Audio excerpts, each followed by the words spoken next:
अंधेर नगरी, चौपट राजा। राइटर भारतेंदु हरिश्चंद्र। आवाज मेरी यानी नवीन की आवाज में। आप देखना शुरू कर चुके हैं अंधेर नगरी, चौपट राजा। महंत जी अपने दो चेलों के साथ गाते गुनगुनाते आ रहे थे। सब राम भजन गा रहे थे और अपनी ही धुन में मग्न होकर चले आ रहे थे। महंत के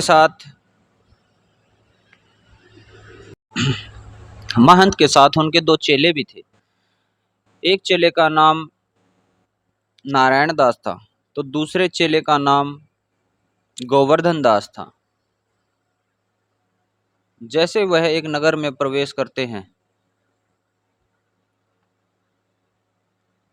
महंत, बच्चा नारायण दास, यह नगर तो दूर से बड़ा सुंदर दिखलाई पड़ता है। देख, कुछ भिक्षा उक्षा मिले तो ठाकुर जी का भोग लगे। और क्या? नारायण दास, गुरुजी, नगर तो नारायण के आश्रय से बहुत ही सुंदर है, जो सो पर भिक्षा सुंदर मिले तो आनंद होए। महंत, बच्चा गोवर्धन दास, तू पश्चिम की ओर चला जा। नारायण दास, तुम पूर्व की ओर जाएगा। गुरुजी, मैं बहुत सी भिक्षा लाता हूँ, यहाँ लोग तो बड़े मालवार दिखाई पड़ते हैं, आप कुछ चिंता मत कीजिए। महंत, बच्चा, बहुत लोभ मत करना, देखना, हाँ, लोभ पाप का मूल है। लोभ मिटावत मान, यामे नरक निदान। दूसरा दृश्य, वहां अंधेर नगरी में बाजार लगा हुआ था। बाजार में क्या क्या चल रहा था? संत जी का चेला, बाजार तो बड़ा सुंदर लगा हुआ है, यहाँ तो चारों तरफ चकाचौंध है। कबाब वाला, कबाब वाला, कबाब गर्मा गर्म मसालेदार। घासीराम, चना जोर गरम, चना बनावे घासीराम, जिनकी झोली में दुकान। चना चुरमुर चुरमुर बोले, बाबू खाने को मुंह खोले। नारंगी वाला, नारंगी ले ले नारंगी, सिलहट की नारंगी। केवला नींबू, मीठा नींबू, नारंगी ले लो नारंगी। हलवाई, जलेबियां गर्मा गर्म जलेबी ले लो। इमरती लड्डू ले लो, गुलाब जामुन ले लो, खुरमा, बूंदिया, बर्फी, समोसा, पेड़ा, कचौड़ी, दाल मोठ। नगरी तो बड़ी सुंदर है, बाजार भी बड़ा सुंदर लगा हुआ है। यहाँ सब कुछ इतना सस्ता कैसे मिल रहा है? 1 टके में सब कुछ मिल जाता है यहाँ पर। ब्राह्मण, जात ले जात, टके शेर जात, 1 टका दो, हम अभी अपनी जात बेच देते हैं। टके के वास्ते ब्राह्मण से धोबी हो जाएंगे और धोबी को ब्राह्मण कर देंगे। टके के वास्ते जैसे ही टके के वास्ते झूठ को सच, टके के वास्ते ब्राह्मण से मुसलमान, टके के वास्ते हिंदू से क्रिश्चियन, टके के वास्ते धर्म और प्रतिष्ठा दोनों बेचें, टके के वास्ते झूठी गवाही दें। ये क्या भोकाल मचा हुआ है? सब कुछ 1 टके में यहाँ पर मिल रहा है। बनिया, आटा दाल लकड़ी नमक घी चीनी मसाला, केवल टके शेर। अरे सच बोल रहे हो ना? अरे बाबा जी, मैं झूठ थोड़े ही बोलूँगा, हमारे यहाँ पर सब 1 टके में ही मिलता है। गोवर्धन दास, क्यों बनिया, आटा कितने शेर? बनिया, टके शेर। चावल, टके शेर। गोवर्धन दास, चीनी? बनिया, टके शेर। गोवर्धन दास, सब टके शेर, सचमुच? बनिया, हाँ महाराज, क्या झूठ बोलूँगा मैं, सब यहाँ पर 1 टके शेर में ही मिलता है।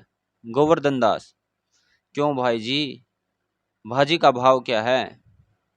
कुजड़िन, टके शेर, टके शेर, सब कुछ टके शेर, कमाल हो गया। हलवाई, हाँ बाबा जी, सचमुच टके शेर है, इस नगरी की चाल यही है, यहाँ सब कुछ टके शेर बिकती है। गोवर्धन दास, क्यों बच्चा, इस नगर का नाम क्या है? हलवाई, अंधेर नगरी। गोवर्धन दास, और राजा का नाम क्या है? हलवाई, चौपट राजा। गोवर्धन दास, वाह वाह वाह। अंधेर नगरी और चौपट राजा, टके शेर भाजी टका शेर खाजा। यही गाता हुआ और आनंद से बिगुल बजाता है हलवाई। तो बाबा जी, कुछ लेना देना हो तो दूं आपको? गोवर्धन दास, बच्चा भिक्षा मांग कर 7 पैसे लाया हूँ, 3.5 शेर मिठाई दे दे, गुरु चेले सब आनंद पूर्वक छक जाएंगे। हलवाई मिठाई तोलता है। बाबा जी मिठाई लेकर खाते हुए अंधेर नगरी में गाते हुए जाते हैं। और जैसे ही महंत के पास पहुंचते हैं, महंत जी और नारायण दास एक ओर से राम भजो इत्यादि गीत गाते हुए आते हैं।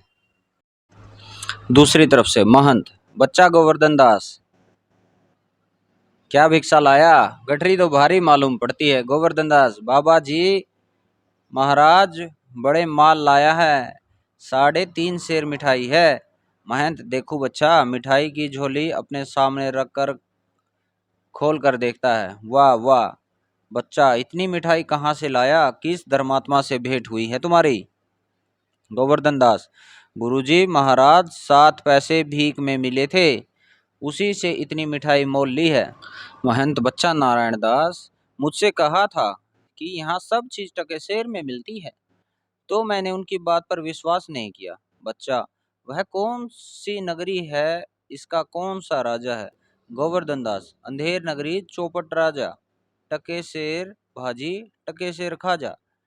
महंत, तो बच्चा ऐसी नगरी में रहना उचित नहीं। दोहा, सेत सेत सब एक से, जहाँ कपूर कपास, ऐसे देश कुदेश में कभू न कीजिए बास। सो बच्चा चलो यहाँ से, ऐसी अंधेर नगरी में 1000 मन मिठाई मुफ्त मिले तो किस काम की, यहाँ एक क्षण नहीं रहना। गोवर्धन दास, गुरुजी ऐसा तो संसार भर में कोई देश नहीं है, 2 पैसा पास रहने ही से मजे में पेट भरता है। मैं तो इसी नगर को छोड़कर नहीं जाऊंगा, और जगह दिन भर मांगो तो पेट नहीं भरता, वर्ष बाजे बाजे दिन उपास रहना पड़ता है, सो मैं तो यहीं रहूंगा। महंत, देख बच्चा, पीछे से पछताएगा। गोवर्धन दास, आपकी कृपा से कोई दुख न होगा, मैं तो यही कहता हूँ कि आप भी यहाँ रहिए। महंत, मैं तो इस नगर में अब एक अक्षण भी नहीं रहूंगा, देख मेरी बात मान।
पीछे पछताएगा, मैं तो जाता हूँ, पर इतना कहे जाता हूँ कि कभी संकट पड़े तो हमारा स्मरण करना। गोवर्धन दास, प्रणाम गुरुजी, मैं आपका नित्य ही स्मरण करूंगा। मैं तो फिर भी कहता हूँ कि आप यहीं रहिए। महंत जी नारायण दास के साथ जाते हैं, और गोवर्धन दास बैठकर मिठाई खाता है। चौथा दृश्य, राजसभा। राजा, मंत्री और नौकर लोग यथास्थान स्थित। एक सेवक चिल्लाकर, पान खाइए महाराज। राजा पीनक से चेक गड़बड़ाकर उठाता है। क्या सुपनखा आई है महाराज? भागता है। मंत्री राजा का हाथ पकड़कर, नहीं नहीं, यह कहता है कि पान खाइए महाराज। राजा, दुष्ट लुच्चा पाजी, नाहक हमको डरा दिया। मंत्री जी, इसको 100 कोड़े लगाओ। मंत्री, महाराज इसका क्या दोष है? न तो मौली पान लगा कर देता, न ही यह पुकारता। राजा, अच्छा तो मौली को 200 कोड़े लगे। मंत्री, पर महाराज अफान खाइए, सुनकर थोड़े ही डरे। आप तो सुपनखा के नाम से डरे हैं। सुपनखा की सजा हो। राजा घबराकर, फिर वही नाम।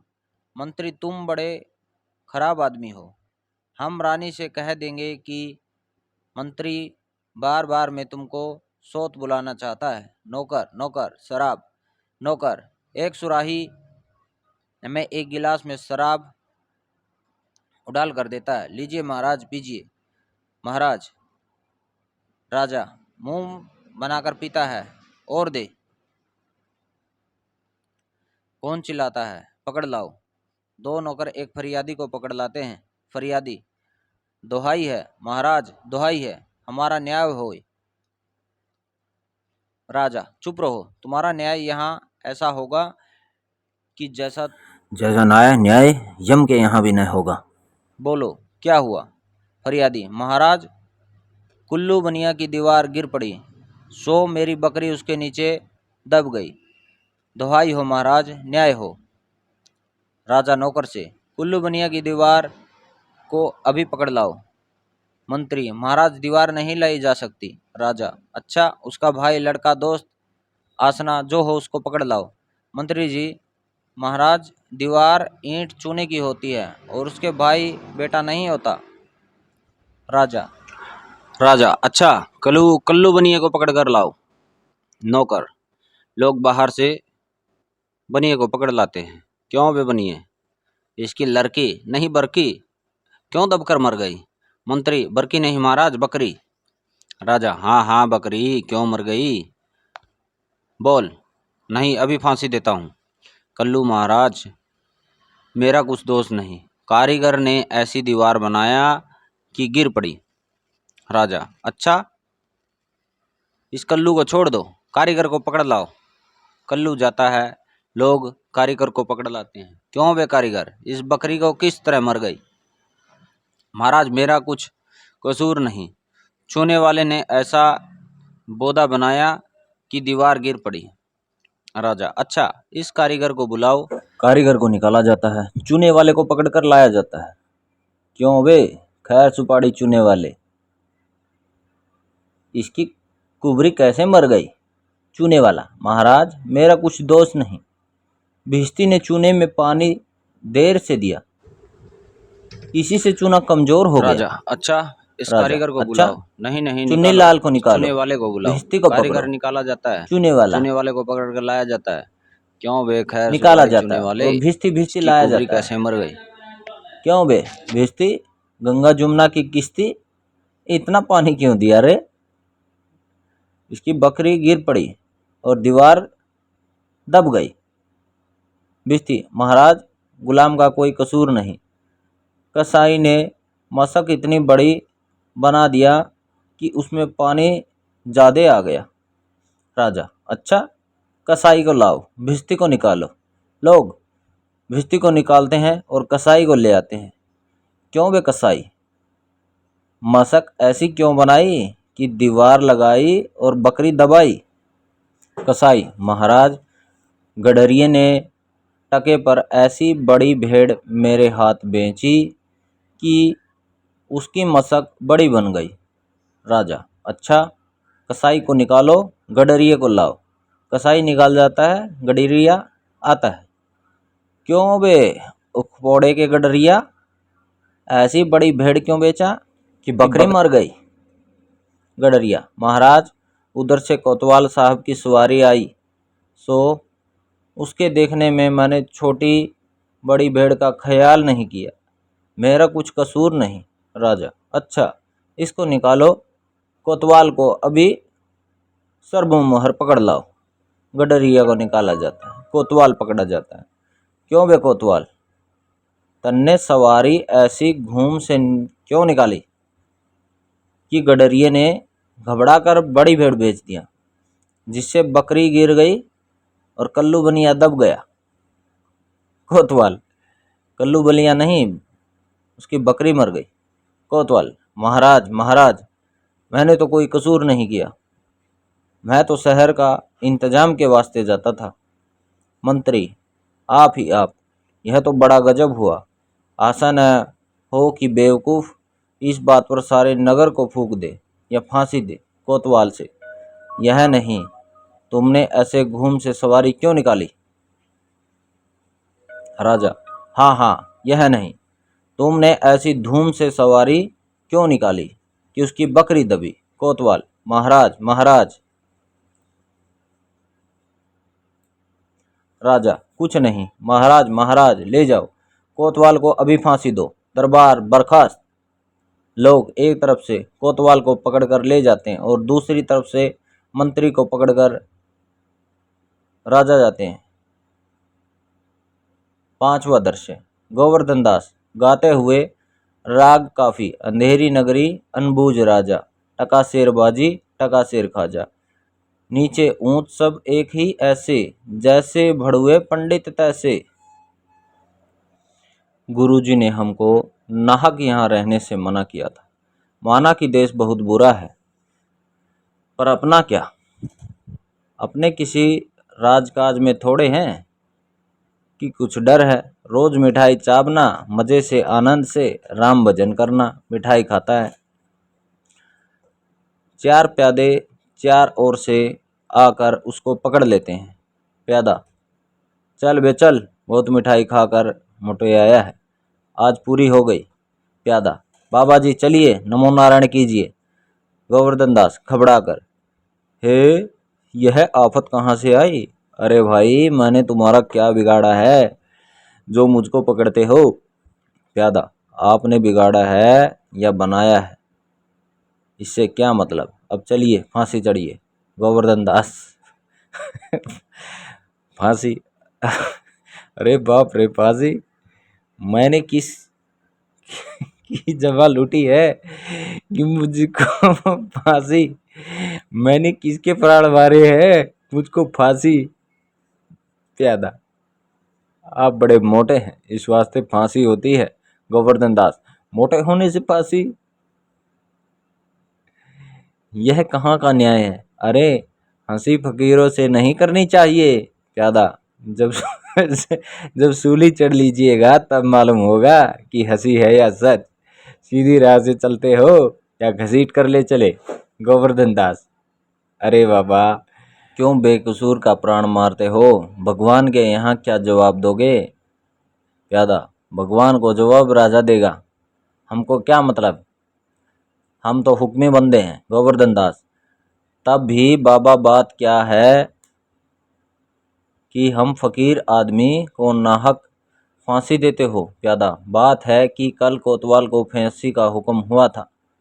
जब फांसी देने को उसको ले गए तो फांसी का फंदा बड़ा हुआ, क्योंकि कोतवाल साहब दुबले हैं।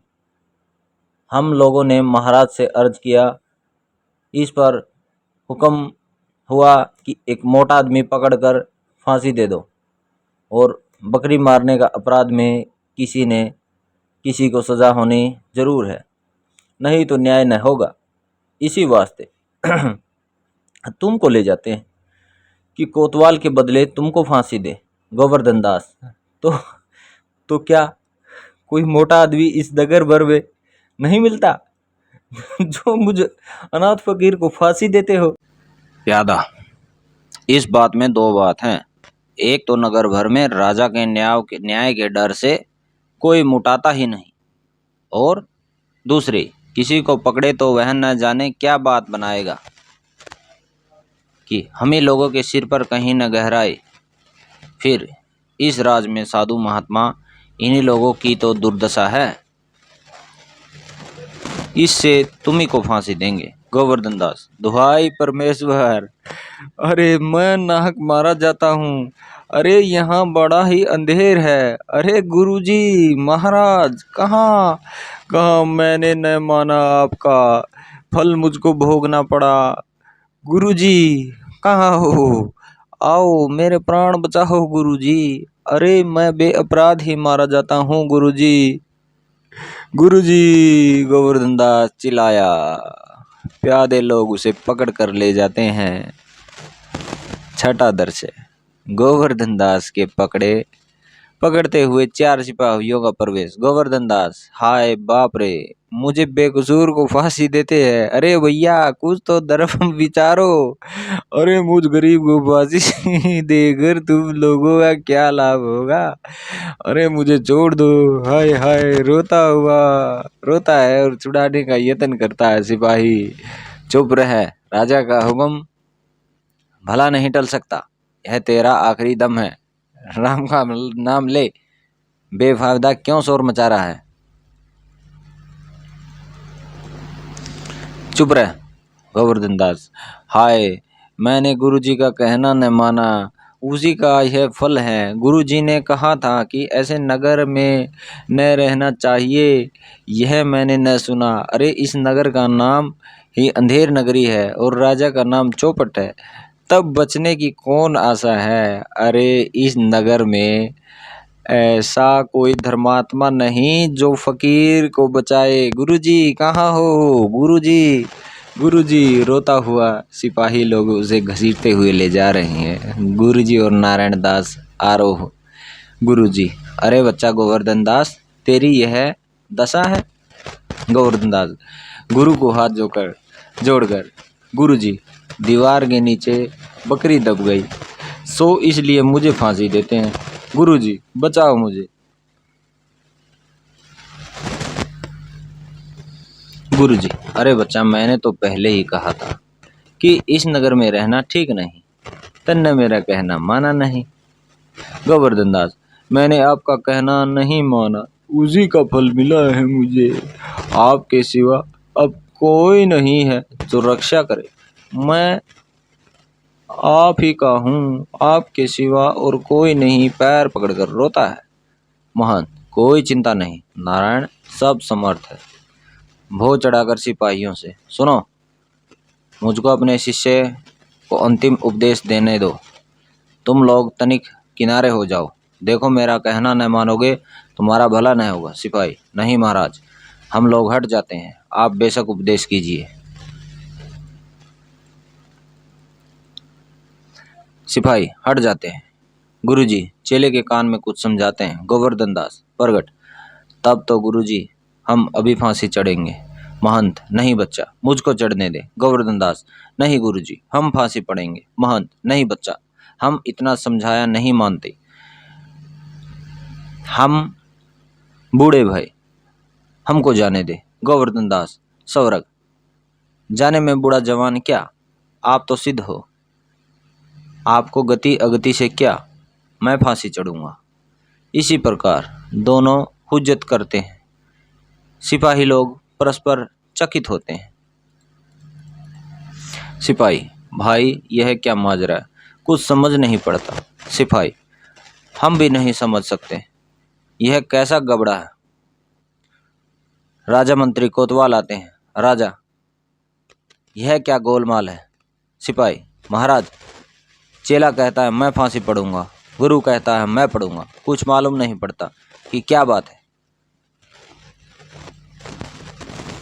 राजा गुरु से, बाबा जी बोलो, काहे को आप फांसी चढ़ते हैं। महंत, राजा, इस समय ऐसा शायद है कि जो मरेगा सीधा बैकुंठ जाएगा। मंत्री, तब तो हम ही फांसी चढ़ेंगे। गोवर्धन दास, हमको हुक्म है। कोतवाल, हम लटकेंगे, हमारे सबब तो दीवार गिरी। राजा, चुप रहो सब लोग। राजा की आछत, और कौन बैकुंठ जा सकता है, हमको फांसी चढ़ाओ जल्दी जल्दी। महंत, जहाँ न धर्म न बुद्धि नहीं, नीति न सुजन समाज, ते ऐसे ही आप हो नशे जैसे चौपट राज।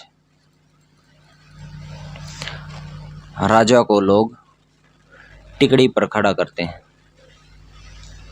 यह इस कहानी का पूर्ण विराम। अंधेर नगरी के चौपट राजा को फांसी हुई और नगरी सुखमय हुई। अंधेर नगरी, चौपट राजा। कैसी लगी आपको? मज़ा आया? चैनल सब्सक्राइब करो।